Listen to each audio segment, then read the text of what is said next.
Go ahead and give me recite some of your lyrics or belt them out. Belt 'em. A little more. Some Keep going. some Keep going. call it the devil. Some call it a dog. Some call it a witch, but I call it God. Which song is that That was from? from Vamp. It's like so. I've got everything up. I've got so I can look at things. Studio album isn't track per track what your live album was. No, no. We took some liberties. Didn't get to all of them. So we only had about 4 hours together to really rehearse. Um, Yeah, we'll get to that. That's amazing. Welcome to Clean and Sober Stoner, Sean. Thank you so much for having me. And by the way, this episode brought to us by Hibernaut, high quality doom rock and roll out of the Salt Lake City area. They send me a shirt, and I go nuts over shirts. Okay. How's it going, man? It's going well. It's going well. Glad I finally got it out there. Oh yeah, no kidding. We've known each other a little bit for a while on Instagram. It's like you're always active. You're always in the community. You're always participating. You're always responding to other people, and I think it shows. So Doom Charts came out Friday, right? Mm-hmm. How surprised were you? Pretty surprised. Doom charts doesn't quite doom, I don't quite doom, maybe sometimes I might flirt with it kind of sort of in an old school fashion, but at least on this record, no. Doom Charts has a better ring than Heavy Underground Charts or Stoner Blues Doom Right. Heavy Psych Charts. Right.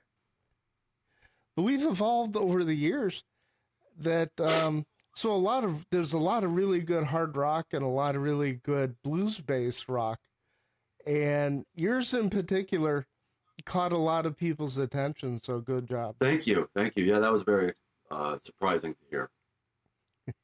When I think of great blues artists, Rory Gallagher's the first one that comes to my mind. He's my second favorite guitarist, but his studio albums, they were lifeless. They had no energy, and he hated the studio. Well, I listened to a lot of his live stuff. I never listened to much of his studio stuff, but I'm imagining does it have that 70s like thud to the drums? Oh, it has nothing. It's a lifeless.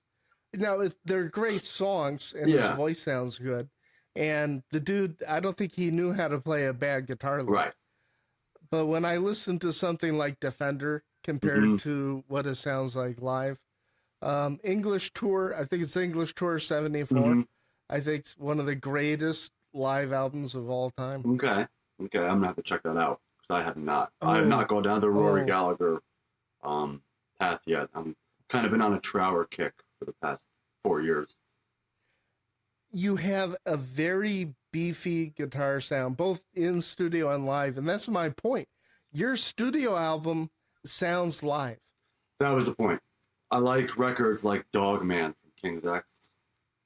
And that whole sort of sound of drums with sort of having the beefy guitar sounds. It's like a mix of Zeppelin and then just like really just more high fidelity guitar sounds. I don't know. Maybe I'm describing it weird, but that's what I'm calling it.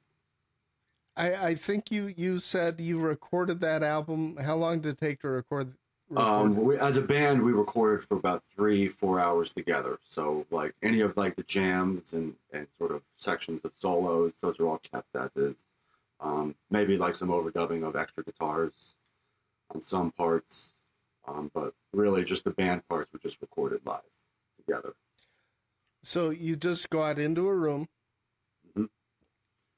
Your engineer was extraordinary. That's Nick. He's also a producer, Nick Gray. He's the driving force, I would say, aesthetically, particularly behind this album in particular. So can you describe the studio setup for us? I don't want to guess because I'm a real geek on this. And this channel's for bands. I get requests all the time. Do you have any recording advice? Do you have any label? I just listen to music and talk about it. I don't know beans.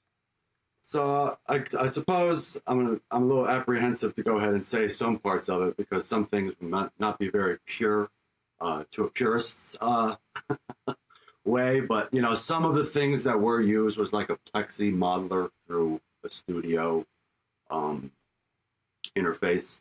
Absolutely, we use that. Now, I'm obviously running fuzzes into that, but studio, I mean, I could feel it just fine. Some of the leads I did record at home on my amp just with a mic in front of it. It's a Supro, and I use some of that as well. But in the studio, just the live stuff, that was all an interface, just right through. Right straight Straight into Logic. Do you remember, I'm assuming it wasn't just 16-bit 44K, it probably 24-bit? I don't know. Yeah, you know, I'll edit that. I haven't geeked the part out. No, it's fine. I don't know those things. That would be a question for Nick. He would probably know all those kind of things. He definitely would. Okay. He's really good. So you're setting us up for part 2. Yeah. You definitely.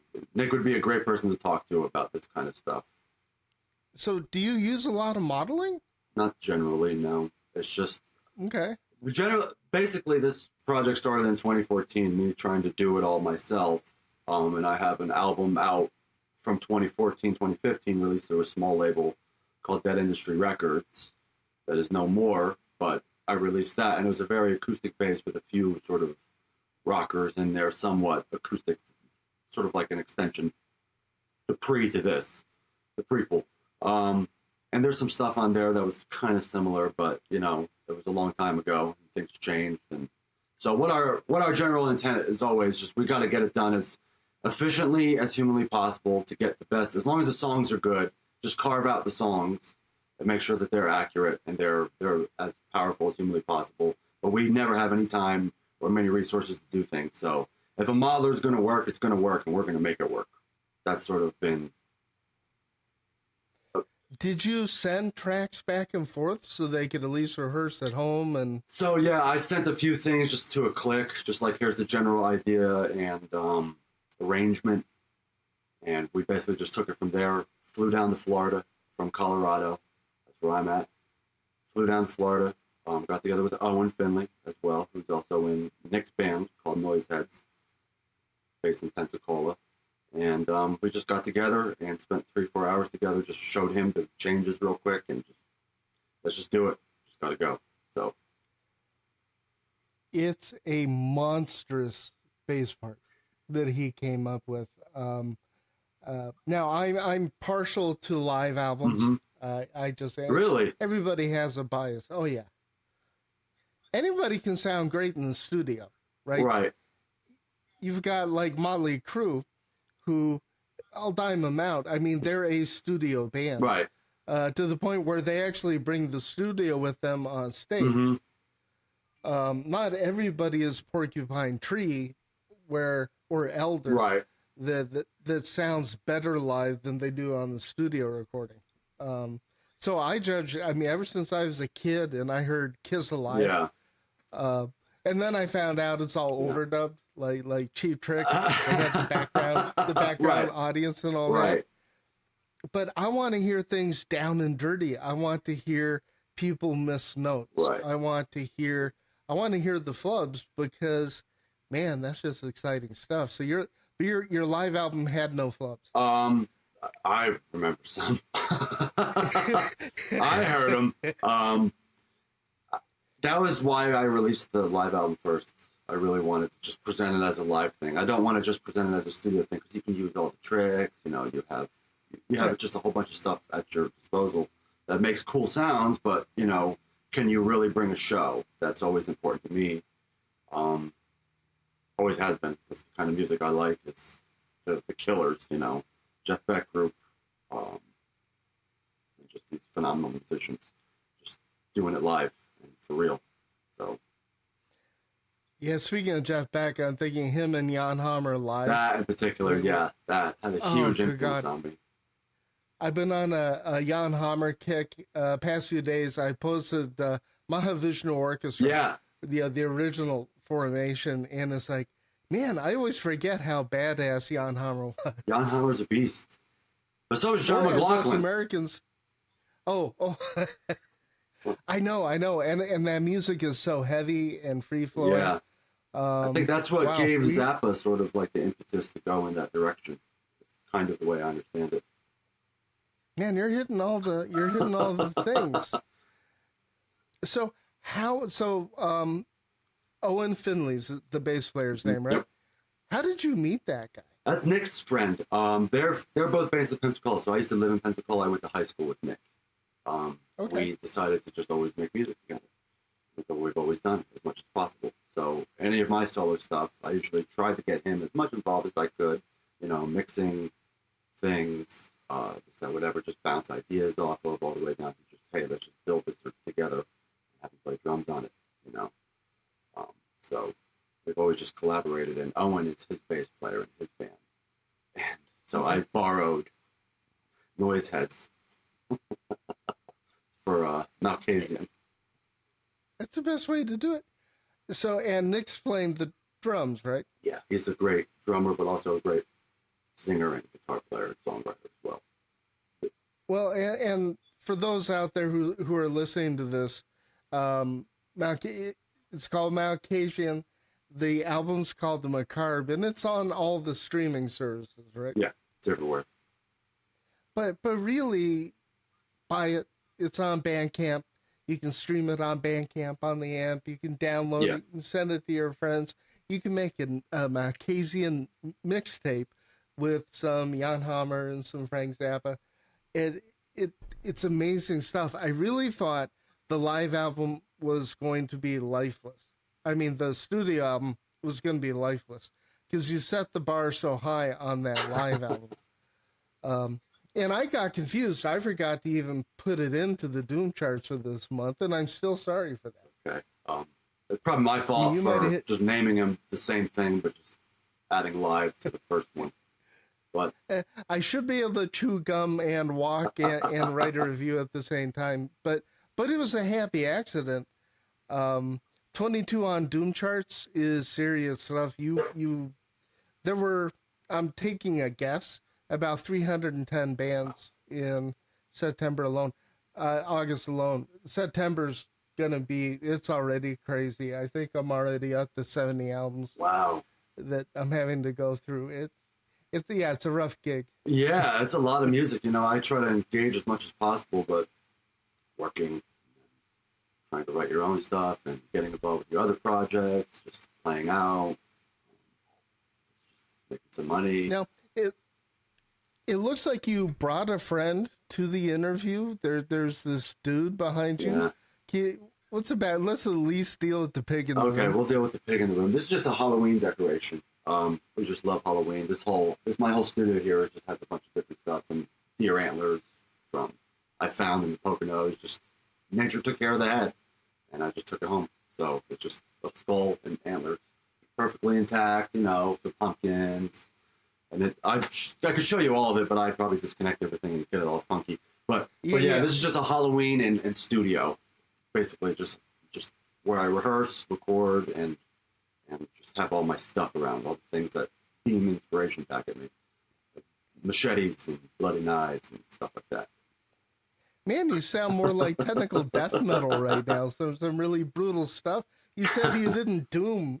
You live in Doom. Yeah, you know, I think like the lyrics, if they're heavy enough, everything else will kind of follow, even on like sort of a haunting, sort of very delicate composition. Your lyrics are heavy. You're getting the point across. Kind of means the same thing to me. Sometimes it even means more. It's not just all brute force. Your lyrics remind me a little bit of Nate Garrett with Spirit Adrift. Okay. In that I get the sense that you're writing about personal things, personal beliefs, things that you've experienced. Am I close to in the ballpark? Yeah, there? just expectation versus reality, broadly. Give us a little more than that. Where do you pick up your inspiration on lyrics? Those have come over a long time period, but you know, I like subverts. You know, I like sort of making a little theatrical as well. But just sort of focusing on the more bleak and macabre aspects of what's going on at times, and sort of still trying to find meaning in that, in life in that. You know, that's why I like sort of alluding to pagan um, things like Celtic tradition and whatnot, because I think some of their ideas are on the money because life is so much brutal, more brutal. And there's just a lot more humility. It's kind of missing, or it's something I just try to keep around. A lot of humility. I don't know, and that's kind of where I'm coming from. Just stay extremely humble. Who am I to even ask for your attention when I play music? Where do I get off? You know, so. Well, when you're writing music, since you're willing to go there, is that kind of your way of offering to the universe, or your way of giving back spiritually? I would say so. I mean, it's compulsory. You know, I have to do it regardless. You know, if I wasn't, that's why maybe that's why it comes across as sort of an all over the place album, because I just have to do it. So whatever feels right, it's going to come out. So yeah, it is. I just have to do it. I can't not play. I can't not work. I'm just going to do this regardless. I mean, it's only a few albums in for just this particular project, but I'm a player too. So I play in funk ensembles as well. So I just have to get it out in my hands and boogie. Really well done. You said you made a comment that you felt like the album was kind of all over the place. Surprised to hear you say that. I thought there was great continuity, great order. You know, starting out on the studio. Let me take. I don't have it memorized yet. Right? You start out with jaded, bored, wasted, sick. So it's a nice, light, bouncy family sing-along tune. But can you walk us through what's behind that song and a little bit more insight into what you're talking about there? Broadly, apathy in general, just sort of a numbness that maybe present day circumstances might go ahead and affect, you know, sort of how you view the world and what may bother you and what should bother you and what doesn't, or how you just want to treat people. Maybe just by a lot of things I refer to as just being nasty to one another just to get ahead. It's no community. You know, just really no. So you're like a little frustrated with the current culture? Yeah, I mean, I think there should be more community and just more. And I'm not, you know, it's not like I'm working at a soup kitchen, so I'm technically a hypocrite too, you know. But it's just broadly, just no one really has it in them to go ahead and just step up and really say, all right, just has to be for someone else, you know. And that's probably why I'm a little shy about even releasing music. Who am I to ask for your attention? There's a lot going on. Does it really help? You know, maybe it does. You just got to put it out there. But, you know, I don't know. I'll leave that up to the audience, I think, a little bit, but you put out an album that I think it's kind of like an everyman kind of shaking your fist and going, "Arr," but you're not being an asshole about it. And who are you to do it? You're the dude that's doing it. I mean, you have that compulsion. I'm trying to think how to phrase this so it makes sense. I'm sure that you agree that maybe a band like Yob, who definitely, you know, deals with this, would you say the same thing of them? You know, who are you, Mike Scheidt, to be? No, because I'm just me and I just stay very hard on myself. that's I can tell. I like to just, you know, do a little bit of self-flogging every now and then, just to, you know, just to make sure you stay humble and, you know, not say dumb things and not contribute to just. What song or songs off the album do you think are the best that you're personally the most excited about? Pyre. I like that because I think it's just universal. It'll work with anyone, I feel like, or not, but at some point in their lives, I feel like they may be able to connect. There's almost a progressive vibe to that song. Mm-hmm. Was that deliberate? Yeah, it was. You know, I like Fish too. I like The Dead. I like sort of building out those sections like that, built out. Maybe not meandering for 30 minutes. Maybe just getting to all the high points right there and lift up, more like a Derek Trucks church thing. It's funny. I never put the connection with those bands. This is why I love talking. The live version is a little bit longer than the studio version. Do you guys have a chance ever to play live? Not with that ensemble. So in Colorado, where I'm based at, I have a fantastic drummer and bass player who are joining me on some trio gigs as well with Malkasian. We've done a few gigs up to this point. I'm working on some more right now, just trying to build up that community. But it's technically like a new project in the area, so you're not really going to get as much attention and be able to really Is it hit it as hard as you want to when you release an album. is it still under the same overall name, Malkasian? Yep, same. And we've just been performing the Macabre and some other tunes and writing right now with this ensemble.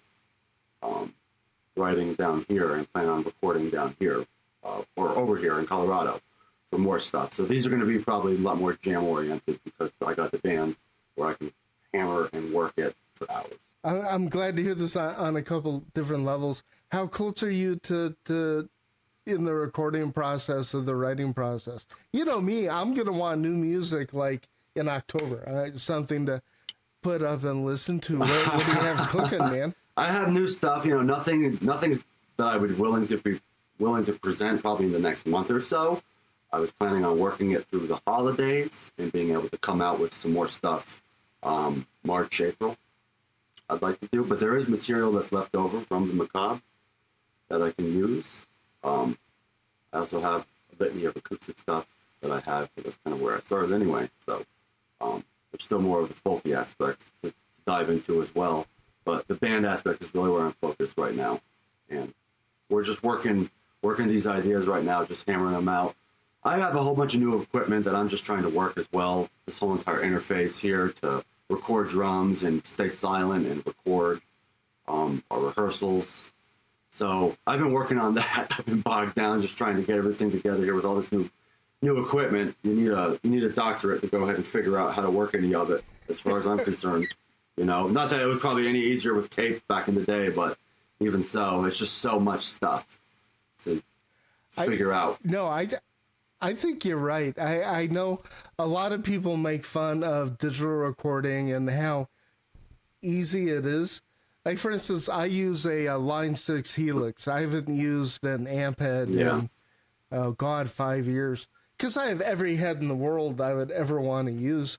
But, man, dialing that stuff in, paying attention to unity gain. Yep.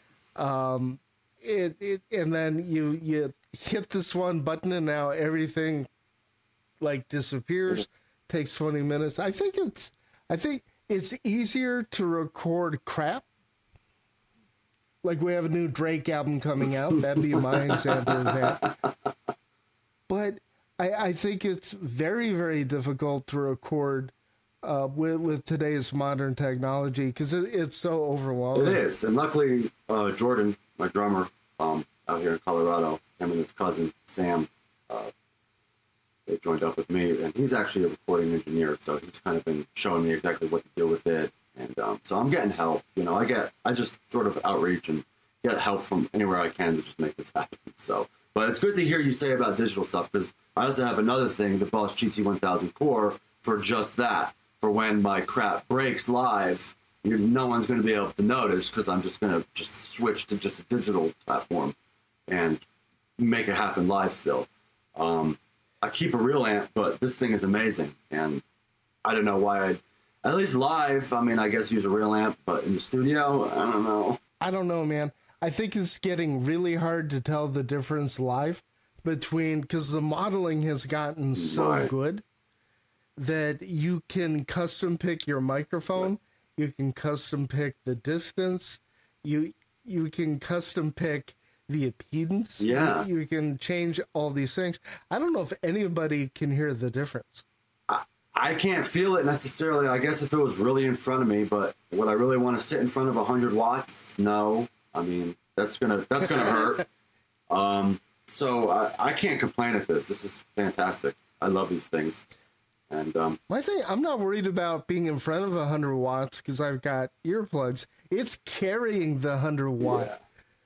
Oh man, that stuff gets heavy. I was looking around just my combo last night, and that thing's just 50 pounds. Man. I was trying to figure out what is your main guitar, because you have a very Stevie Ray Vaughan sound as far as you've got that deep mid range and all that. Hmm. But I'm just gonna take a wild guess, and I'm probably wrong. Are you playing a Stratocaster? Yeah, so for the sessions, so it was actually Nick's Stratocaster, and his has humbuckers in Okay. it. But Okay. they're not very like, they just add just more just like grunt to your fuzzes and stuff like that. So it didn't really like take away all that sort of mid-rangey, and plus it uses really light strings too. So it's just very like wiry, which I like that with fuzz sounds. I think it's just more intense and just, I don't know, it cuts right through a mix, that's for sure. I think it's an underrated guitar and an underrated pickup configuration. Usually, I'm seeing like Dunable or Gibson SG, or the Flying V. Yeah, The old, I don't use Gibsons and humbuckers anymore. Just for a while, once I got into more effect pedals and things like that, I just found out just the amount of just I couldn't get things right. I guess maybe just swap out the pickups, but I just went with using yeah, you were gonna. the Strat. Here we This go. is what I use here in Colorado, and this is just a standard, but it's got a HSS, so got a humbucker in there. With this, I cut out the tone knob here, so I can have even more. Use the neck pickup with this one, and it just blends that back in. You took out the tone, and then you just Yeah. you're just using the pickups to adjust your tone. Yeah, so when I'm on the humbucker, I can blend in the neck together just with this tone knob. This tone knob will still work the mid and Okay. neck pickup. So yeah, that and then kill switch, So that one's just the Frankenstein guitar. And then there's a Telecaster over there that I use.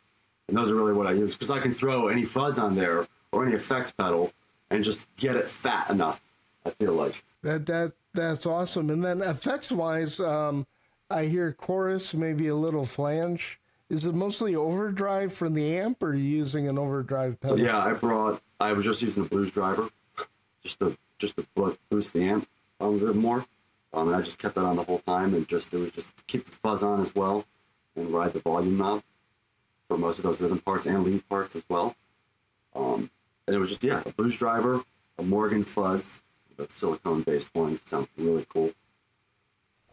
And my digital Red Panda delay pedal particle, and that thing has a whole bunch of those reverse delays that like stall and glitch. Ooh. Yeah, that's all that. So, and it was only 3 pedals I used for that. Except for some other tracks I overdub. I had some crazy reverbs on like Angel of Death. I was able to get some crazy reverbs going for that one. But yeah, mainly that and a tremolo. Sort of a harmonic side for more of a univibe sound or a chorus. And then I would turn that the other way for a more just choppy tremolo like on Headhunter. More classic swamp vibe. Next time you're gigging, you should take a picture of the your pedal board. Yeah, I had some old ones on Instagram leading up to the release. The Desert Bloom guys told me to go ahead and make a bunch of videos about the rig. And so I did that. In fact, if you can send me a picture in the next, I'd say 2 days, I can go ahead and insert it into that one. Okay. part. That would be awesome. It's like, dude, I never get people on here that are willing to talk about gear. They usually talking about gear is like talking about what you do on a date with your girlfriend in high school. Okay. Yeah. It's like, dude, that's a little sensitive. Somebody's gonna complain about this, and I don't have any electro harmonics, Right. and Yeah. and it's sucking out all my mids. Right. But yeah, I mean, that was mainly what I used. I sell pedals and trade things all the time, so I'm always looking for the best thing. And so that Morgan fuzz is now gone. That tremolo is now gone. The Red Panda is now gone. And I'm simplifying things a bit more for myself and just adding new sounds, As long as I just have the full colors on my palette, I'll paint anything. Yeah, I used to be severely into the pedal thing. Get a pedal for like 2 weeks and then sell it. In fact, I have an Eventide H9 that I'm this close to. So it's got everything on it, and I'm like, I haven't used it since I got the Helix. Yeah. So Do you have the big one with all the yeah. buttons on it? Okay. Yeah. Yeah, the Helix. I. Yeah, I've got the Helix floor. Oh wow. Because as a bass player, it's not that I need all 1,000 effects, but man, it is so nice to be able to choose one song, play an Ampeg if I'm doing covers. Mm-hmm. I have an Ampeg, I have a Mesa, I have Orange, I have a Fender. I haven't checked in a while. They might actually have PV. I grew up on PV. I had a PV Delta Blues back in the day. That was a really good amp. Yeah, that amp of mine from 40 years ago is probably still working. Oh wow. Out there somewhere. They're indestructible. PV was a great band. Okay, so now to the meat of the thing. Were you expecting to even be on the charts? No.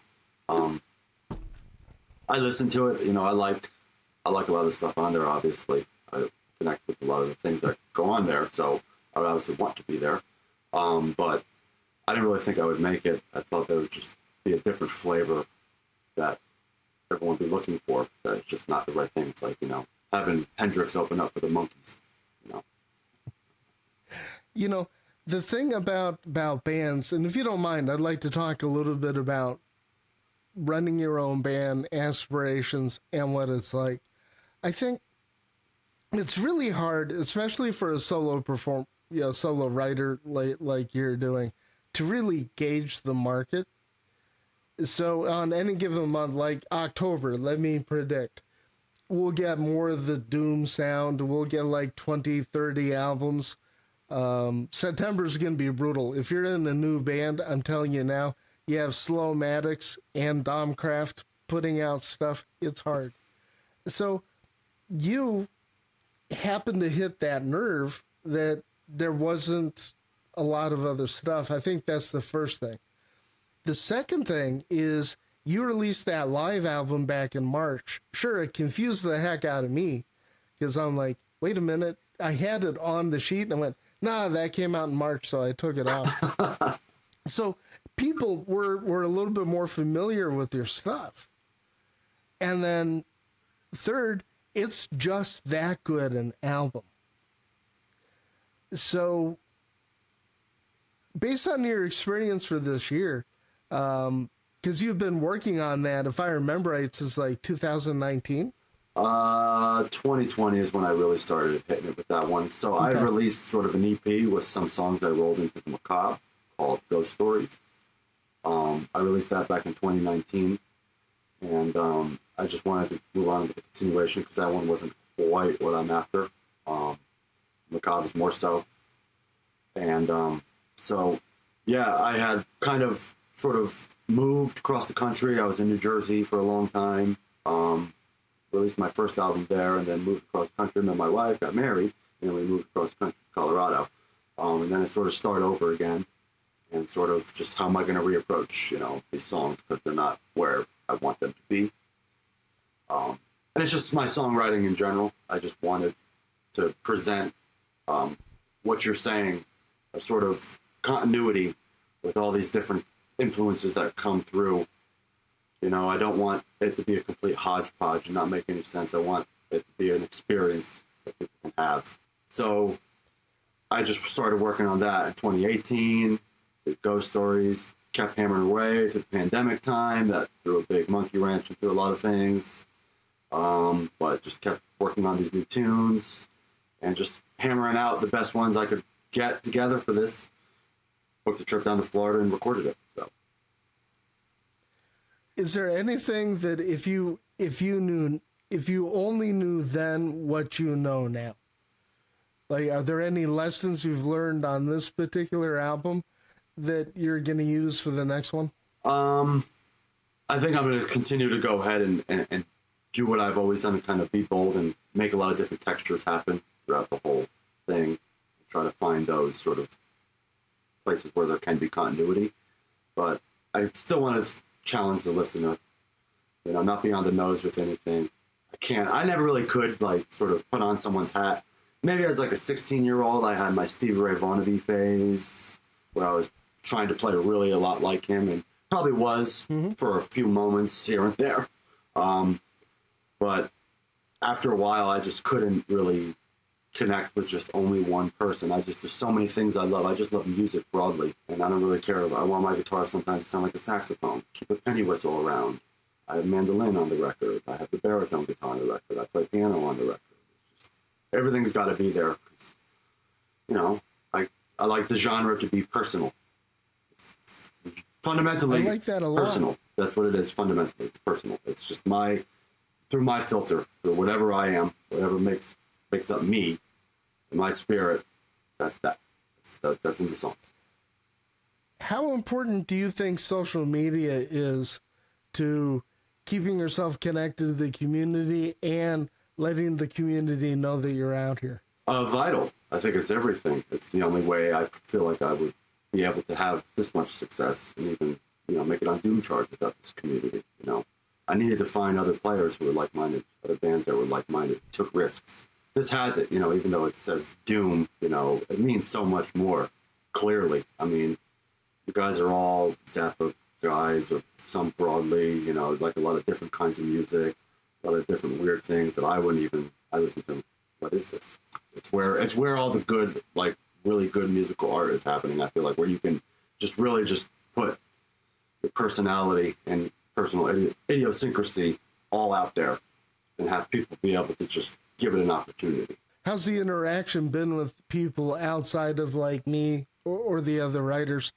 Do you get decent interaction from your audience? Yeah. I mean, people had just start engaging with my stuff, like it a bit more, and just, I mean, there's so much music out there, they got a lot of things that they like. It's an album, it's out there now, so hopefully it connects to people in 2 months and you all remember it. That's sort of what I'm hoping for, is that, a year down the road, people, oh, I remember this song I remember off this album, I really like it. That's really where it's gonna, because I released it, I had help releasing it, so it finally got just a little bit of the opportunity to get attention, but will it stick? How much time and effort do you put into Facebook? I mean, I just repost things. It's just like cross-posting. To me, it's very hodgepodge, just trying to keep some continuity and just remembering all the different things that you should do with hashtags. So I kind of just like shoot blindly sometimes and just like cross-post. I just got to get it done, stay in the algorithm. Other things I'll focus on more, like make good videos and make sure that something looks really good and it's not a complete waste of time. But I mean, I really put most of my energy into just how good the content looks and sounds, but not necessarily on one individual platform. I feel like Instagram, I just do my best in. Yeah, I know I'm more comfortable in Instagram now than anything else, which is weird because when I first started out with the blog, I never went on Instagram. Right.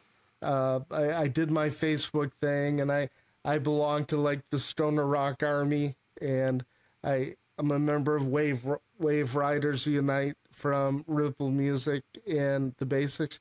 In the meantime, this little Instagram thing, I'm getting like 50 followers. I'm like, ooh, okay, how'd that happen? Yeah. Then I post some album cover and I get like 20 more. And I'd say that Instagram, probably Facebook is number one by far because of all the groups I'm in. Instagram has really taken this channel, the YouTube channel and the blog, and I can't say it's exploding, but it's way better than I ever thought it would be. And I'm a boomer, man. I never thought I'd be doing the Instagram thing. Right. Yeah, Facebook is just tricky. I've even tried to advertise on there in the past, and that it's just there's, I'm learning. it's horrible. It's just where can I put more of my energy at? Because you have a finite amount of resources. You're DIY. You don't have any label budgets or anything like that. So how do you just go ahead and get this out there and get the opportunity to be heard? That's right. You've gone the self-released route, right? Yeah, that's. Any interest in labels? Have you been reaching out to anyone? I don't necessarily reach out because I don't know. I don't even know what a label would even need to go ahead and want to be in business with someone. And what does that even mean? Does that mean the label's just like using the resources to print records? Am I like splitting sort of the front end cost on that? Am I just taking it, eating it all in the beginning, and then having just the market and the label sort of contacts to release that record through? I just don't know. I have no idea how people are even making money right now. You know, again, you can be silly about it. You know, leading up to this record, I called some PR companies that wanted $3,000 a month with a 3-month minimum, and that's probably normal. I'm not saying the work is useless, but I'm saying, can I sustain that next year? No. No. So that's why I want to keep it like sort of alive. You know, the gauntlet's laid down live. So Nicely done, dude. I think your strategy, at least social media wise, is really paying off. There's one thing you do that I wish every band would do. You actually converse with different people. You don't just throw your stuff out there and then scroll through and give some likes. You're actually engaged. It's amazing how much time that takes. it takes a lot of time. That's why you guys are, as I keep on calling the Doom Charts and all you guys doing the Lord's work, because it's like 300 albums. How am I going to get to that? You know, I mean, that's just so much music. I mean, even when something releases, you know, I want to scroll through the first 20 on Doom Charts, or as many as I can, the first 30, just anything listed there. But, you know, sometimes I only get just the top 10 or whatever. I mean, you know, plus, you know, what if I'm not in the right mindset to go ahead and hear that? Maybe I might want to hear something a bit more heavy and abrasive later, as opposed to right now at work. Yeah. Yeah. It's daunting. By the way, I'll be honest, just don't tell anybody. Of those 300 or something, at least 100 of them are either death metal, black metal, or punk. So it's easy to go, no. I see. No. By the way, no offense to any of the bands I just said. It's just, I really hate it when a reviewer reviews a genre they don't understand or they don't like. It's like I have a little bit of a beef with a few reviewers.